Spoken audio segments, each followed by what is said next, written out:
Hello मेरे प्यारे बच्चों, हमारे चैनल पर आपका स्वागत है।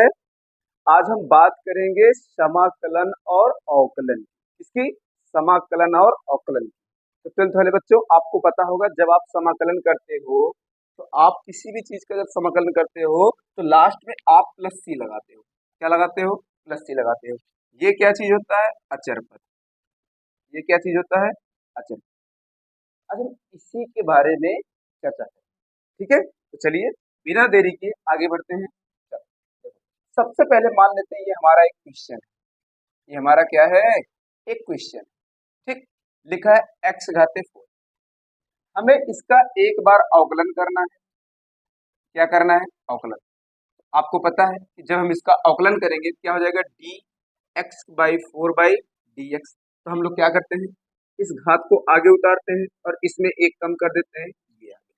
ये हमारा क्या हो गया? आंसर। फिर इसके बाद हम क्या करते हैं? समाकलन करते हैं। क्या करते हैं? समाकलन करते हैं। ये समाकलन क्या होता है? समाकलन अवकलन का जस्ट उल्टा होता है।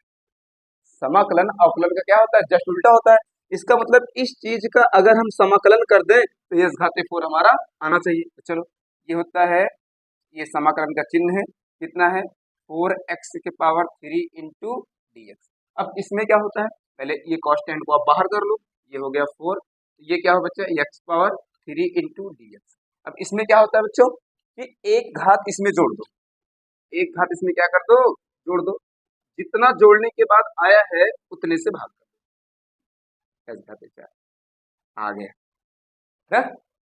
आ गया हमारा आंसर। s घाते 4 का हमने अवकलन किया, कितना आया? जब हमने इसका समाकलन कर दिया तो कितना आया? ये हमारा प्रश्न आ गया। तो अवकलन का जस्ट उल्टा क्या होता है? समाकलन। यहाँ तक हमारी कहानी ठीक, यहाँ तक हमारी कहानी ठीक थी। यहाँ तक हमें कोई सी हमने नहीं लगाया, एस सी के बारे में कोई जानकारी नहीं, कोई चर्चा हमने नहीं। लेकिन आप देखोगे अक्सर जब भी आप समाकलन करते होंगे तो आप प्लस सी लगाते हैं। अब वो प्लस सी वाली कहानी कहाँ से बन के आई? चलो, ये इतनी बात समझ में आई? हाँ सर। अब यही चीज आप यहाँ थोड़ा सा आप ऐसे बढ़ा इस वाले क्वेश्चन। अब आप इसका अवकलन करो। जब आप अवकलन करोगे क्या हो जाएगा? D x⁻4 plus 2/। ठीक, अब इसका अवकलन करोगे तो हो जाएगा 4x⁻3। 2 का अवकलन क्या होगा? 0। तो क्या हो गया? 4x⁻3। अब अवकलन का जस्ट उल्टा क्या होता है? समाकलन। इसका मतलब इसका अगर हम समाकलन करें तो ये वाली सवाल आनी चाहिए।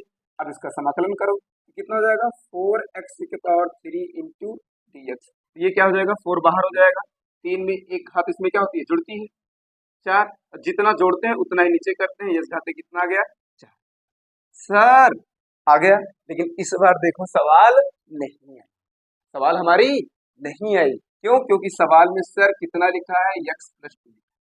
अब पहले वाले में क्या था? s घाते 4। तो दोनों का उल्टा हो गया। लेकिन यहाँ ये अंक नहीं आया, तो इसी स्पेशली इसी अचर संख्या के लिए हम इसमें समाकलन में c लगाते हैं। जो ये c हमारा क्या होता है? अचर संख्या। क्या होती है भाई साहब? अचर संख्या होती है।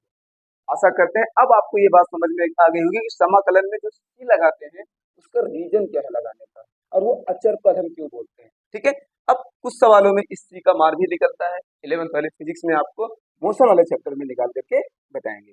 Thank you.